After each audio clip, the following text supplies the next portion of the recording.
CM Siddaramaiah ಹಾಗೂ DCM DK Shivakumar ಅವರು ಮೊನ್ನೆ ಬ್ರೇಕ್ಫಾಸ್ಟ್ ಮೀಟಿಂಗ್ ಅನ್ನ ಮಾಡಿ ಇಬ್ಬರು ಒಗ್ಗಟ್ಟಾಗಿರ್ತೀವಿ, ಹೈಕಮಾಂಡ್ ತೀರ್ಮಾನವೇ ಅಂತಿಮ ಅನ್ನುವ ಹೇಳಿಕೆಯನ್ನ ಕೊಡುವ ಮೂಲಕ ಕುರ್ಚಿ ಕಾಳಗದ ಫೈಟ್ಗೆ, ಈ ಕಾಳಗಕ್ಕೆ ವಿರಾಮವನ್ನ ಹಿಡುವಂತ ಪ್ರಯತ್ನವನ್ನ ಮಾಡಿದ್ರು. ಆದ್ರೆ ಅದು ಮೇಲ್ನೋಟಕ್ಕೆ ಮಾತ್ರ ಅನ್ನೋದು ಪದೇ ಪದೇ ಸಾಬೀತಾಗ್ತಾ ಇದೆ.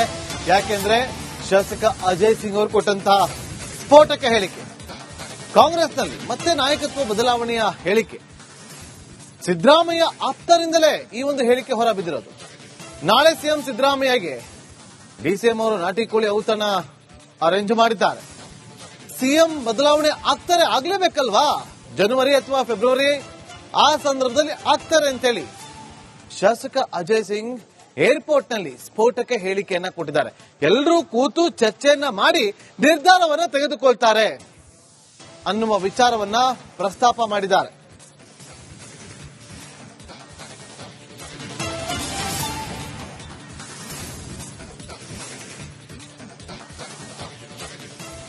ಮಾನ್ಯ ಮುಖ್ಯಮಂತ್ರಿಯವರು ಉಪಮುಖ್ಯಮಂತ್ರಿಯವರು ಸೇರಿ ಸ್ಪಷ್ಟವಾಗಿ ಹೇಳಿದ್ದಾರೆ, ಎಲ್ಲವನ್ನು ಹೈಕಮಾಂಡ್ ಕೈಯಲ್ಲಿದೆ, ಅವರ ಅಂಗಳದಲ್ಲಿದೆ ಅಂತ.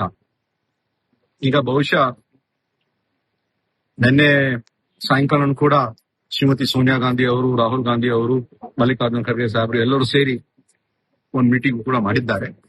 ಇವಾಗ ಇರ್ತಕ್ಕಂತ ಏನ್ ಮಾಡ್ಬೇಕು ಅಂತ ಒಂದು ಸರಿಯಾದ ರೀತಿಯಿಂದ ಒಂದು ತೀರ್ಮಾನ ತಗೊಳ್ತಾರೆ. ಈಗಂತೂ ಬಹುಶಃ ಎಲ್ಲ ನಾವು ಟಿವಿಯಲ್ಲಿ ಮೀಡಿಯಾದಲ್ಲಿ ನೋಡ್ತಾ ಇದ್ವಿ, ದಿನನಿತ್ಯ ಎದ್ದೇ ಬರ್ತಾ ಇತ್ತು. ಇವಾಗ ಈ ಒಂದು ಸೆಷನ್ ಮುಗಿಯೋವರೆಗೆ, ಪಾರ್ಲಿಮೆಂಟ್ ಸೆಷನ್ ಕೂಡ 19ನೇ ತಾರೀಕು ಮುಗಿತದೆ, ಮತ್ತೆ ನಮ್ಮ ಅಸೆಂಬ್ಲಿ ಸೆಷನ್ ಕೂಡ 19ನೇ ತಾರೀಕು ಮುಗಿತದೆ. ಅವಾಗ ತನಕ ಇದ್ರ ಬಗ್ಗೆ ಏನು ಮಾತುಕತೆ ಆಗಲ್ಲ ಅಂತ ನಾನು ಅದಾದ್ಮೇಲೆ ಆಗುತ್ತೆ ಸರ್. ಹಾಗಾದ್ರೆ ಆಗ್ಲೇಬೇಕಲ್ಲ, ಅದಾದ್ಮೇಲೆ ಆಗ್ಬೋದು, ಜನವರಿಯಲ್ಲೂ ಆಗ್ಬೋದು, ಫೆಬ್ರವರಿಯಲ್ಲೂ ಆಗ್ಬೋದು, ಡಿಸೆಂಬರ್ ಅಲ್ಲೂ ಆಗ್ಬೋದು. ಇದು ಒಂದ್ಸತಿ ಎಲ್ಲರೂ ಕೂತ್ಕೊಂಡು ಮಾತಾಡ್ತಾರೆ, ಏನ್ ತೊಂದರೆ ಅಂತೂ ಏನಿಲ್ಲ. ಇವಾಗ ಮುಖ್ಯಮಂತ್ರಿ ಅವರು ಮತ್ತೆ ಉಪಮುಖ್ಯಮಂತ್ರಿ ಅವರೇ ಸ್ಪಷ್ಟವಾಗಿ ಒಂದು ಪ್ರೆಸ್ ಮೀಟ್ ಮಾಡಿದ್ದಾರೆ ಅಂದ್ರೆ ಏನ್ ತೊಂದರೆನೇ ಇಲ್ಲ. ಅಧಿಕಾರ ಹಂಚಿಕೆ ಸೂತ್ರ ಇದಾದ ಹೈಕಮಾಂಡ್ ಡಿಸೈಡ್ ಮಾಡುತ್ತೆ. ಹೈಕಮಾಂಡ್ ಡಿಸೈಡ್ ಮಾಡುತ್ತೆ. ಸಚಿವ ಸಂಪುಟ ಪುನರಚನೆ ಆಗ್ತದೆ, ರೀಶಫಲ್ ಆಗ್ತದೆ ಅಂತ ಹೇಳಿದ್ರು. ಬಹುಶಃ ಇವಾಗ ಜನವರಿಯಲ್ಲಿ ಮಾಡ್ತಾರಂತ ಮಾತು ಕೇಳಿ ಬಂದಿದೆ. ಜನವರಿಯಲ್ಲೂ ಆಗ್ಬೋದು, ಇಲ್ಲಾಂದ್ರೆ ಜನವರಿ ಫೆಬ್ರವರಿ ಆಗ್ತದೆ ಅಂತ ನಂಗೆ ಒಂದು ವಿಶ್ವಾಸ ಇದೆ. ಮೊನ್ನೆ ತಾನೇ ಮಾನ್ಯ ಮುಖ್ಯಮಂತ್ರಿ ಅವರು ಉಪಮುಖ್ಯಮಂತ್ರಿ ಅವರು ಸೇರಿ ಸ್ಪಷ್ಟವಾಗಿ ಹೇಳಿದ್ದಾರೆ, ಎಲ್ಲವನ್ನು ಹೈಕಮಾಂಡ್ ಕೈಯಲ್ಲಿ. ಮತ್ತಷ್ಟು ಮಾಹಿತಿಯನ್ನು ಕೊಡೋದಕ್ಕೆ ನಮ್ಮ ಪೊಲಿಟಿಕಲ್ ರಿಪೋರ್ಟರ್ ಹನುಮಂತು ನೇರ ಸಂಪರ್ಕದಲ್ಲಿ ಜಾಯ್ನ್ ಆಗಿದ್ದಾರೆ. ಹನುಮಂತು, ಅಜಯ್ ಸಿಂಗ್ ಅವರ ಸ್ಫೋಟಕ ಹೇಳಿಕೆ ಮತ್ತೊಮ್ಮೆ ನಾಯಕತ್ವ ಬದಲಾವಣೆಯ ಚರ್ಚೆಗೆ ಪುಷ್ಟಿ ನೀಡುವಂತೆ ಇದೆ.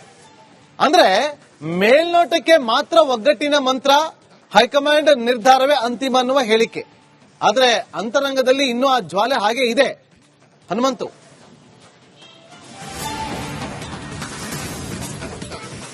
ಖಂಡಿತ ನಾಗೇಂದ್ರ ಬಾಬು, ಆ ಅಂತರಂಗದ ಒಳಬೇಗುದಿ ಮತ್ತೆ ಪಟ್ಟವನ್ನ ಪಡೆಯುವ, ಪಟ್ಟವನ್ನ ಉಳಿಸಿಕೊಳ್ಳುವಂತಹ ಪ್ರಯತ್ನಗಳು ಆಂತರಿಕವಾಗಿ ನಡೀತಾನೆ ಇದೆ. ಯಾಕೆ ಅಂತಂದು ಹೇಳಿದ್ರೆ, ಶತಾಯಗತಾಯವಾಗಿ ನಾನು ಮುಖ್ಯಮಂತ್ರಿ ಆಗ್ಲೇಬೇಕು ಅನ್ನೋಂಥ ಪ್ರಯತ್ನವನ್ನ ಡಿಸಿಎಂ ಡಿಕೆ ಶಿವಕುಮಾರ್ ಅವರು ಮಾಡ್ತಾ ಇದ್ದಾರೆ.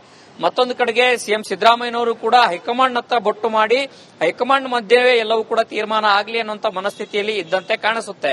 ಆದ್ರೆ ಈ ನಡುವೆ ಅಧಿವೇಶನ ಏನ್ ನಡೀತಾ ಇದೆ, ಚಳಿಗಾಲದ ಅಧಿವೇಶನ, ಇದು ಡಿಸೆಂಬರ್ 8ರಿಂದ ಅಧಿವೇಶನ ಪ್ರಾರಂಭ ಆಗತ್ತೆ. ಈ ಒಂದು ಅಧಿವೇಶನದಲ್ಲಿ ಪ್ರತಿಪಕ್ಷಗಳು ಆಹಾರವಾಗಿ ಮಾಡಿಕೊಳ್ಳಬಾರದು ಸರ್ಕಾರವನ್ನ.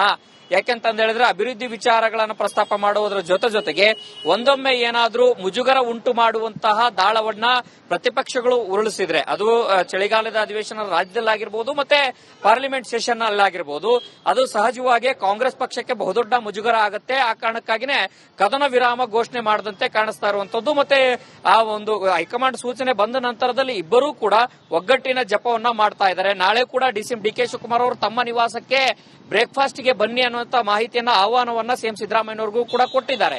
ನಾಳೆ ಬಂದಂತ ಸಂದರ್ಭದಲ್ಲೂ ಕೂಡ ಒಗ್ಗಟ್ಟಿನ ಜಪ ಆಗಬಹುದು. ಮತ್ತೆ ನಾವಿಬ್ಬರು ಕೂಡ ಅಣ್ಣ ತಮ್ಮಂದರ ರೀತಿಯಲ್ಲಿ, ಬ್ರದರ್ಸ್ ರೀತಿಯಲ್ಲಿ ಕೆಲಸ ಮಾಡ್ತೇವೆ ಅಂತ ಮಾತನ್ನ ಕೂಡ ಹೇಳಿದ್ದಾರೆ. ಆದ್ರೆ ಇದೆಲ್ಲವೂ ಕೂಡ ಒಗ್ಗಟ್ಟಿನ ಜಪ ಬಹಿರಂಗವಾಗಿ ನಡೀತಾ ಇದೆಯೇ ಹೊರತು ಆಂತರಿಕವಾಗಿ ಆ ಕುರ್ಚಿ ಕದನ ಈಗ ಒಂದ್ ರೀತಿ ಬೂದಿ ಮೆಚ್ಚಿದ ಕೆಂಡದಂತಿದೆ ಅನ್ನುವಂಥದ್ದು ಹೇಳಿದ್ರೆ ತಪ್ಪಾಗ್ಲಿಕ್ಕಿಲ್ಲ.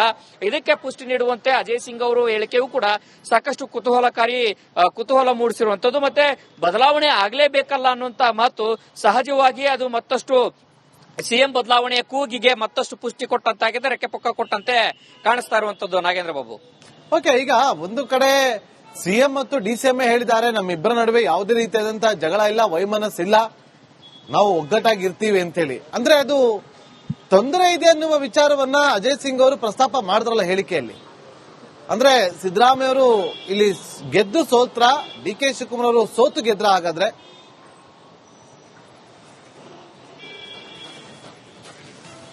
ನಾಗೇಂದ್ರ ಬಾಬು, ಇಲ್ಲಿ ಗೆಲುವು ಸೋಲು ಇಬ್ಬರಲ್ಲೂ ಕೂಡ ಸ್ಪಷ್ಟವಾಗಿ ಕಾಣಿಸ್ತಾ ಇಲ್ಲ. ಯಾಕೆ ಅಂತಂದ ಹೇಳಿದ್ರೆ ಇಬ್ಬರನ್ನೂ ಕೂಡ ಕಡಿವಾಣ ಹಾಕುವಂತ ಸದ್ಯದ ಮಟ್ಟಿಗೆ ಬೀಸುವ ದೊಣ್ಣೆಯಿಂದ ಪಾರುವ ತಂತ್ರಗಾರಿಕೆಯನ್ನ ಕಾಂಗ್ರೆಸ್ ಹೈಕಮಾಂಡ್ ಮಾಡಿದೆ. ಯಾಕೆ ಅಂತಂದ ಹೇಳಿದ್ರೆ ಚಳಿಗಾಲದ ಅಧಿವೇಶನದ ಸಂದರ್ಭದಲ್ಲಿ ಪ್ರತಿಪಕ್ಷಗಳು ಟೀಕಿಸಬಾರದು ಅನ್ನುವಂಥದ್ದು. ಮತ್ತೊಂದು ಕಡೆಗೆ ಇಬ್ಬರೂ ಕೂಡ ಮೊನ್ನೆ ಸಿಎಂ ಸಿದ್ದರಾಮಯ್ಯ ಅವರ ನಿವಾಸದಲ್ಲಿ ಆದಂತಹ ಬ್ರೇಕ್ಫಾಸ್ಟ್ ಮೀಟಿಂಗ್ ನಂತರದಲ್ಲಿ ಇಬ್ಬರು ಕೂಡ ನಾವು ಒಗ್ಗಟ್ಟಿನಲ್ಲಿ ನಮ್ಮ ಭಿನ್ನಾಭಿಪ್ರಾಯಗಳಿಲ್ಲ ಅಂದ ಮಾತ್ರಕ್ಕೆ ಆಂತರಿಕ ಪ್ರಯತ್ನಗಳೇನು ಸ್ಟಾಪ್ ಆಗಿಲ್ಲ. ಅಕ್ಕ ಡಿ ಕೆ ಸುರೇಶ್ ಅವರು ಕೂಡ ದೆಹಲಿ ಅಂಗಳಕ್ಕೆ ಹೋಗಿದ್ರು. ಸೋನಿಯಾ ಗಾಂಧಿ ಅವರ ಸಮ್ಮುಖದಲ್ಲಿ, ರಾಹುಲ್ ಗಾಂಧಿ ಅವರ ಸಮ್ಮುಖದಲ್ಲಿ ರಾಜ್ಯ ರಾಜಕೀಯ ವಿದ್ಯಮಾನಗಳ ಬಗ್ಗೆ ಚರ್ಚೆ ಆಗಿದೆ. ಅದರ ಜೊತೆಗೆ ನಾವು ಕೂಡ ಒಂದಷ್ಟು ತೀರ್ಮಾನ ಮಾಡ್ತೇವೆ, ಸ್ವಲ್ಪ ಸಮಯ ಇರಿ ಅನ್ನುವಂತ ಸೂಚನೆ ಕೂಡ ಬಂದಂತೆ ಕಾಣಿಸ್ತಾ ಇದೆ. ಆದ್ರೆ ಇಬ್ಬರ ನಡುವೆ ಒಳಗಡೆ ನಡೀತಾ ಇರುವಂತಹ ಕುರ್ಚಿಯ ಕದನದಿಂದ ಪಕ್ಷದ ಕಾರ್ಯಕರ್ತರಲ್ಲಾಗಿರ್ಬೋದು, ಪಕ್ಷಕ್ಕೆ ಆಗುವಂತಹ ಡ್ಯಾಮೇಜ್ ಆಗಿರ್ಬೋದು, ಅದರ ಪ್ರಮಾಣ ಒಂದಷ್ಟು ಕಡಿಮೆ ಮಾಡುವಂತ ತಂತ್ರಗಾರಿಕೆಯನ್ನ ಮಾಡಿದ್ದಾರೆ ಅಂತ ಹೇಳಿದ್ರೆ ತಪ್ಪಾಗ್ಲಿಕ್ಕಿಲ್ಲ. ಇದೇ ಕಾರಣಕ್ಕಾಗಿನೇ ಡಿ ಕೆ ಶಿವಕುಮಾರ್ ಅವರು ಕೂಡ ಬೆಳಗ್ಗೆ ಮತ್ತೆ ನಿನ್ನೆನೂ ಕೂಡ ಮಾತನಾಡುವಂತಹ ಸಂದರ್ಭದಲ್ಲಿ ನಾನು ಗುಂಪುಗಾರಿಕೆ ಮಾಡಲ್ಲ, 7-8 ಜನ ಶಾಸಕರನ್ನು ಕರ್ಕೊಂಡು ಹೋಗುವಂತದ್ದು ದೊಡ್ಡ ಮಾತಲ್ಲ, ಅದರಾಗಿಯೂ ಕೂಡ ಇವತ್ತು ಬೆಳಗ್ಗೆ ಮಾತನಾಡುವಂತಹ ಸಂದರ್ಭದಲ್ಲೂ ಕೂಡ ನಾವು ಬ್ರದರ್ಸ್ ರೀತಿಯಲ್ಲಿ ಕೆಲಸ ಮಾಡ್ತೀವಿ ಅನ್ನೋ ಮಾತನ್ನ ಹೇಳಿದ್ದಾರೆ.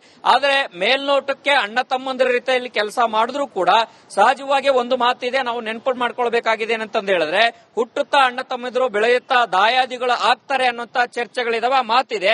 ಅದೇ ಪ್ರಕಾರ ಚಳಿಗಾಲದ ಅಧಿವೇಶನದ ನಂತರವೂ ಕೂಡ ಈ ಕುರ್ಚಿಯ ಕದನ ಮತ್ತೆ ಶುರುವಾದ್ರೂ ಕೂಡ ಅಚ್ಚರಿ ಪಡಬೇಕಾಗಿಲ್ಲ. ಆ ಅಚ್ಚರಿಯ ಮುನ್ಸೂಚನೆಯನ್ನ ಅಜಯ್ ಸಿಂಗ್ ಅವರೇ ಏನಾದ್ರು ಕೊಟ್ರ ಅನ್ನುವಂತ ಒಂದಷ್ಟು ಪ್ರಶ್ನೆಗಳು ಈಗ ಮೂಡ್ತಾ ಇರುವಂತದ್ದು. Nagendra Babu, okay, thank you Hanumanthu ನಿಮ್ಮೆಲ್ಲ ಮಾಹಿತಿಗಾಗಿ. ಸಿಎಂ ಸಿದ್ದರಾಮಯ್ಯ ಹಾಗೂ ಡಿಸಿಎಂ ಡಿ ಕೆ ಶಿವಕುಮಾರ್ ಅವರು ಮೊನ್ನೆ ಬ್ರೇಕ್ಫಾಸ್ಟ್ ಮೀಟಿಂಗ್ ಅನ್ನ ಮಾಡಿ ಇಬ್ಬರು ಒಗ್ಗಟ್ಟಾಗಿರ್ತೀವಿ, ಹೈಕಮಾಂಡ್ ತೀರ್ಮಾನವೇ ಅಂತಿಮ ಅನ್ನುವ ಹೇಳಿಕೆಯನ್ನ ಕೊಡುವ ಮೂಲಕ ಕುರ್ಚಿ ಕಾಳಗದ ಫೈಟ್ಗೆ, ಈ ಕಾಳಗಕ್ಕೆ ವಿರಾಮವನ್ನ ಹಿಡುವಂತ ಪ್ರಯತ್ನವನ್ನ ಮಾಡಿದ್ರು. ಆದ್ರೆ ಅದು ಮೇಲ್ನೋಟಕ್ಕೆ ಮಾತ್ರ ಅನ್ನೋದು ಪದೇ ಪದೇ ಸಾಬೀತಾಗ್ತಾ ಇದೆ. ಯಾಕೆಂದ್ರೆ ಶಾಸಕ ಅಜಯ್ ಸಿಂಗ್ ಅವರು ಕೊಟ್ಟಂತಹ ಸ್ಫೋಟಕ ಹೇಳಿಕೆ, ಕಾಂಗ್ರೆಸ್ನಲ್ಲಿ ಮತ್ತೆ ನಾಯಕತ್ವ ಬದಲಾವಣೆಯ ಹೇಳಿಕೆ, ಸಿದ್ದರಾಮಯ್ಯ ಆಪ್ತರಿಂದಲೇ ಈ ಒಂದು ಹೇಳಿಕೆ ಹೊರಬಿದ್ದಿರೋದು. ನಾಳೆ ಸಿಎಂ ಸಿದ್ದರಾಮಯ್ಯಗೆ ಡಿಸಿಎಂ ಅವರು ನಾಟಿ ಕೋಳಿ ಔತಣ ಅರೇಂಜ್ ಮಾಡಿದ್ದಾರೆ. ಸಿಎಂ ಬದಲಾವಣೆ ಆಗ್ಲೇಬೇಕಲ್ವಾ, ಜನವರಿ ಅಥವಾ ಫೆಬ್ರವರಿ ಆ ಸಂದರ್ಭದಲ್ಲಿ ಆಗ್ತಾರೆ ಅಂತೇಳಿ ಶಾಸಕ ಅಜಯ್ ಸಿಂಗ್ ಏರ್ಪೋರ್ಟ್ನಲ್ಲಿ ಸ್ಫೋಟಕ ಹೇಳಿಕೆಯನ್ನ ಕೊಟ್ಟಿದ್ದಾರೆ. ಎಲ್ಲರೂ ಕೂತು ಚರ್ಚೆಯನ್ನ ಮಾಡಿ ನಿರ್ಧಾರವನ್ನ ತೆಗೆದುಕೊಳ್ತಾರೆ ಅನ್ನುವ ವಿಚಾರವನ್ನ ಪ್ರಸ್ತಾಪ ಮಾಡಿದ್ದಾರೆ.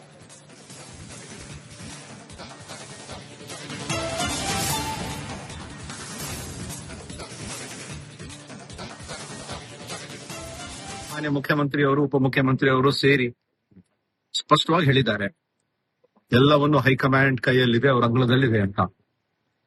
ಈಗ ಬಹುಶಃ ನಿನ್ನೆ ಸಾಯಂಕಾಲ ಕೂಡ ಶ್ರೀಮತಿ ಸೋನಿಯಾ ಗಾಂಧಿ ಅವರು, ರಾಹುಲ್ ಗಾಂಧಿ ಅವರು, ಮಲ್ಲಿಕಾರ್ಜುನ್ ಖರ್ಗೆ ಸಾಹೇಬರು ಎಲ್ಲರೂ ಸೇರಿ ಒಂದು ಮೀಟಿಂಗ್ ಕೂಡ ಮಾಡಿದ್ದಾರೆ. ಇವಾಗ ಇರ್ತಕ್ಕಂತ ಏನ್ ಮಾಡ್ಬೇಕು ಅಂತ ಒಂದು ಸರಿಯಾದ ರೀತಿಯಿಂದ ಒಂದು ತೀರ್ಮಾನ ತಗೊಳ್ತಾರೆ. ಈಗಂತೂ ಬಹುಶಃ ಎಲ್ಲ ನಾವು ಟಿವಿಯಲ್ಲಿ, ಮೀಡಿಯಾದಲ್ಲಿ ನೋಡ್ತಾ ಇದ್ವಿ, ದಿನನಿತ್ಯ ಎದ್ದೇ ಬರ್ತಾ ಇತ್ತು. ಇವಾಗ ಈ ಒಂದು ಸೆಷನ್ ಮುಗಿಯವರೆಗೆ, ಪಾರ್ಲಿಮೆಂಟ್ ಸೆಷನ್ ಕೂಡ 19ನೇ ತಾರೀಕು ಮುಗಿತದೆ, ಮತ್ತೆ ನಮ್ಮ ಅಸೆಂಬ್ಲಿ ಸೆಷನ್ ಕೂಡ 19ನೇ ತಾರೀಕು ಮುಗಿತದೆ. ಅವಾಗ ತನಕ ಇದ್ರ ಬಗ್ಗೆ ಏನು ಮಾತುಕತೆ ಆಗಲ್ಲ ಅಂತ ನಾನು. ಅದಾದ್ಮೇಲೆ ಆಗುತ್ತಾ ಸರ್? ಹಾಗಾದ್ರೆ ಆಗ್ಲೇಬೇಕಲ್ಲ, ಅದಾದ್ಮೇಲೆ ಆಗ್ಬೋದು, ಜನವರಿಯಲ್ಲೂ ಆಗ್ಬೋದು, ಫೆಬ್ರವರಿಯಲ್ಲೂ ಆಗ್ಬೋದು, ಡಿಸೆಂಬರ್ ಅಲ್ಲೂ ಆಗ್ಬೋದು. ಇದು ಒಂದ್ಸತಿ ಎಲ್ಲರೂ ಕೂತ್ಕೊಂಡು ಮಾತಾಡ್ತಾರೆ, ಏನ್ ತೊಂದರೆ ಅಂತೂ ಏನಿಲ್ಲ. ಇವಾಗ ಮುಖ್ಯಮಂತ್ರಿ ಅವರು ಮತ್ತು ಉಪಮುಖ್ಯಮಂತ್ರಿ ಅವರೇ ಸ್ಪಷ್ಟವಾಗಿ ಒಂದು ಪ್ರೆಸ್ ಮೀಟ್ ಮಾಡಿದ್ದಾರೆ ಅಂದ್ರೆ ಏನ್ ತೊಂದರೆನೇ ಇಲ್ಲ. ಅಧಿಕಾರ ಹಂಚಿಕೆ ಸೂತ್ರ ಹೈಕಮಾಂಡ್ ಡಿಸೈಡ್ ಮಾಡುತ್ತೆ. ಹೈಕಮಾಂಡ್ ಡಿಸೈಡ್ ಮಾಡುತ್ತೆ. ಸಚಿವ ಸಂಪುಟ ಪುನರಚನೆ ಆಗ್ತದೆ, ರಿಶಫಲ್ ಆಗ್ತದೆ ಅಂತ ಹೇಳಿದ್ರು. ಬಹುಶಃ ಇವಾಗ ಜಾನ್ವರಿಯಲ್ಲಿ ಮಾಡ್ತಾರಂತ ಮಾತು ಕೇಳಿ ಬಂದಿದೆ. ಜನವರಿಯಲ್ಲೂ ಆಗ್ಬೋದು, ಇಲ್ಲಾಂದ್ರೆ ಜನವರಿ ಫೆಬ್ರವರಿ ಆಗ್ತದೆ ಅಂತ ನಂಗೆ ಒಂದು ವಿಶ್ವಾಸ ಇದೆ. ಮೊನ್ನೆ ತಾನೇ ಮಾನ್ಯ ಮುಖ್ಯಮಂತ್ರಿ ಅವರು, ಉಪಮುಖ್ಯಮಂತ್ರಿ ಅವರು ಸೇರಿ ಸ್ಪಷ್ಟವಾಗಿ ಹೇಳಿದ್ದಾರೆ, ಎಲ್ಲವನ್ನು ಹೈಕಮಾಂಡ್ ಕೈಯಲ್ಲಿ. ಮತ್ತಷ್ಟು ಮಾಹಿತಿಯನ್ನು ಕೊಡೋದಕ್ಕೆ ನಮ್ಮ ಪೊಲಿಟಿಕಲ್ ರಿಪೋರ್ಟರ್ ಹನುಮಂತು ನೇರ ಸಂಪರ್ಕದಲ್ಲಿ ಜಾಯ್ನ್ ಆಗಿದ್ದಾರೆ. ಹನುಮಂತು, ಅಜಯ್ ಸಿಂಗ್ ಅವರ ಸ್ಫೋಟಕ ಹೇಳಿಕೆ ಮತ್ತೊಮ್ಮೆ ನಾಯಕತ್ವ ಬದಲಾವಣೆಯ ಚರ್ಚೆಗೆ ಪುಷ್ಟಿ ನೀಡುವಂತೆ ಇದೆ. ಅಂದ್ರೆ ಮೇಲ್ನೋಟಕ್ಕೆ ಮಾತ್ರ ಒಗ್ಗಟ್ಟಿನ ಮಂತ್ರ, ಹೈಕಮಾಂಡ್ ನಿರ್ಧಾರವೇ ಅಂತಿಮ ಅನ್ನುವ ಹೇಳಿಕೆ. ಆದ್ರೆ ಅಂತರಂಗದಲ್ಲಿ ಇನ್ನೂ ಆ ಜ್ವಾಲೆ ಹಾಗೆ ಇದೆ. ಹನುಮಂತು,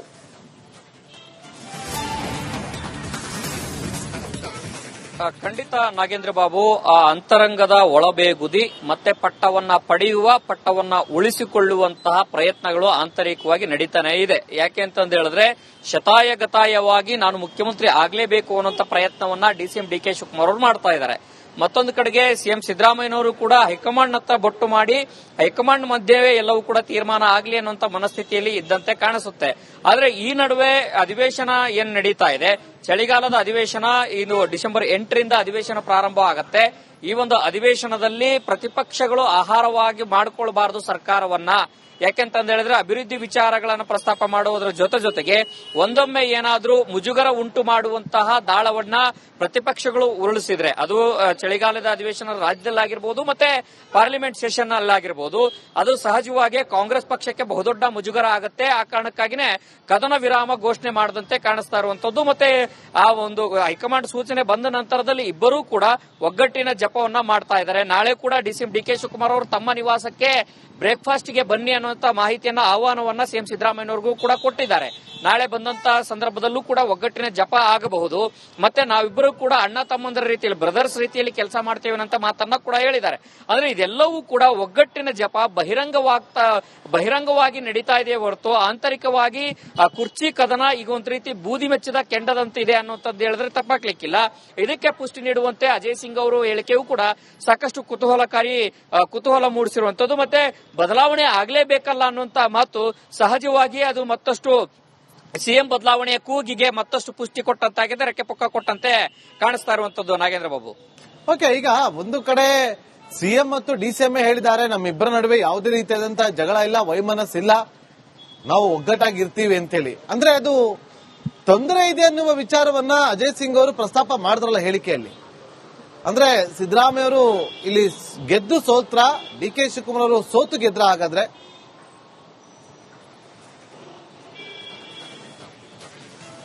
ನಾಗೇಂದ್ರ ಬಾಬು, ಇಲ್ಲಿ ಗೆಲುವು ಸೋಲು ಇಬ್ಬರಲ್ಲೂ ಕೂಡ ಸ್ಪಷ್ಟವಾಗಿ ಕಾಣಿಸ್ತಾ ಇಲ್ಲ. ಯಾಕೆ ಅಂತಂದ ಹೇಳಿದ್ರೆ ಇಬ್ಬರನ್ನೂ ಕೂಡ ಕಡಿವಾಣ ಹಾಕುವಂತ, ಸದ್ಯದ ಮಟ್ಟಿಗೆ ಬೀಸುವ ದೊಣ್ಣೆಯಿಂದ ಪಾರಾಗುವ ತಂತ್ರಗಾರಿಕೆಯನ್ನ ಕಾಂಗ್ರೆಸ್ ಹೈಕಮಾಂಡ್ ಮಾಡಿದೆ.